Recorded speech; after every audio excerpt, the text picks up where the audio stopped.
एक जंगल में कौवा और हिरन रहते थे। दोनों में गहरी मित्रता थी। अक्सर दोनों साथ रहते और मुसीबत के समय एक दूसरे का साथ देते थे। हिरन काफी हट्टा कट्टा और मोटा था, इसलिए जंगल के कई जानवर उसका मांस खाने की फिराक में रहते। किंतु जब भी वे हिरन के पास जाते, कौवा हिरन को चौकन्ना कर देता था और हिरन भाग खड़ा होता था। जंगल में रहने वाली एक लोमड़ी भी हिरन का मांस खाना चाहती थी। ये हिरन कितना हट्टा कट्टा और मोटा है, इसका मांस खाकर तो मजा ही आ जाएगा। लेकिन कौवा के रहते यह संभव नहीं था। एक दिन लोमड़ी ने सोचा, क्यों ना हिरन से दोस्ती कर उसका विश्वास जीतूं और अवसर पाकर उसे कहीं दूर ले जाऊं और उसका काम तमाम कर दूं। तब जी भरकर उसका मांस खाऊंगी। उस दिन के बाद से लोमड़ी ऐसा अवसर तलाशने लगी जब हिरन अकेला हो और कौवा उसके आसपास ना हो। एक दिन उसे हिरन अकेला घूमता हुआ दिखाई पड़ा, तो लोमड़ी उसके पास गई और मीठे स्वर में बोली, मित्र, मैं दूसरे जंगल से आई हूँ। यहाँ मेरा कोई मित्र नहीं है। क्या तुम मुझसे मित्रता करोगे? मैं तुम्हें जंगल के उस पार के हरे भरे खेतों में ले चलूंगी। वहाँ तुम पेट भरकर हरी घास चरना।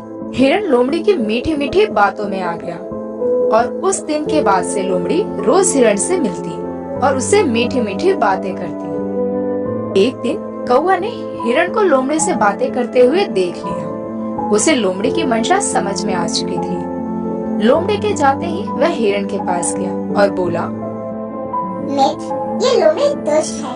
इसकी मंशा तुम्हें मारकर खा जाने की है। प्राण बचाने हैं तो इससे दूरी बनाकर रखो। मित्र, हर किसी को शंका की नजर से देखना उचित नहीं है। लोमड़ी बहुत अच्छी है, विश्वास करो, वह शत्रु नहीं हमारी मित्र है। उसके द्वारा मुझे हानि पहुंचाने का प्रश्न ही नहीं उठता। तुम निश्चिंत रहो। हिरन का उत्तर सुनकर कौवा चला गया, किंतु उसे लोमड़ी पर तनिक भी भरोसा नहीं था। वह दूर से ही हिरन पर नजर रखने लगा। एक दिन लोमड़ी ने देखा कि मक्के के खेत में उसके मालिक ने मक्का चोर को पकड़ने के लिए जाल बिछा रखा है। लोमड़ी के पास हिरन को फंसाने का यह अच्छा मौका था। लोमड़ी हिरन के पास गई और बोली, मित्र, आज मैं तुम्हें मक्के के खेत में ले चलती हूँ। वहाँ तुम जी भर के मक्का खाना। हिरन तुरंत तैयार हो गया। दोनों मक्के के खेत में पहुँच गए, किंतु खेत में घुसते ही हिरन जाल में फंस गया।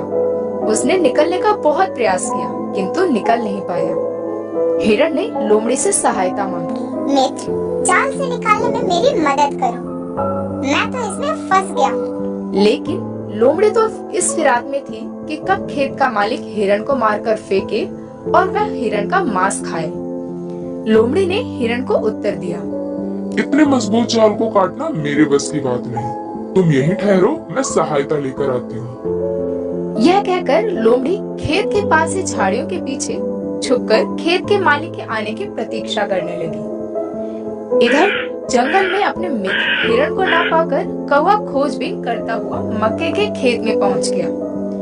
वहां हिरन को जाल में फंसा देख वह उसके पास गया और बोला, मित्र, चिंता मत करो, मैं तुम्हारे साथ हूँ।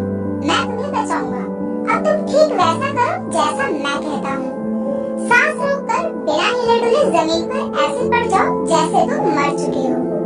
जैसे ही खेत का मालिक जाल हटाएगा, मैं तुम्हें इशारा कर दूंगा और तुम वहाँ से भाग खड़े होना। हिरन ने ठीक वैसा ही किया। खेत के मालिक ने जैसे ही जाल हटाया, कौवे ने इशारा कर दिया और इशारा मिलते ही हिरन वहाँ से भाग खड़ा हुआ। हिरन को भागता देख खेत के मालिक ने हाथ में पड़ी कुल्हाड़ी को फेंक कर मारा, परंतु हिरन तो भाग निकला। किंतु वह कुल्हाड़ी झाड़ी के पीछे छुपी लोमड़ी के सिर पर लगी और वो वहीं ढेर हो गई। लोमड़ी को अपनी दुष्टता का फल मिल चुका था। दोस्तों, इस कहानी से हमें यह सीख मिलती है कि मित्र का चुनाव करते समय हमेशा सावधानी रखनी चाहिए और कभी भी आंख बंद करके किसी पर भी भरोसा नहीं करना चाहिए।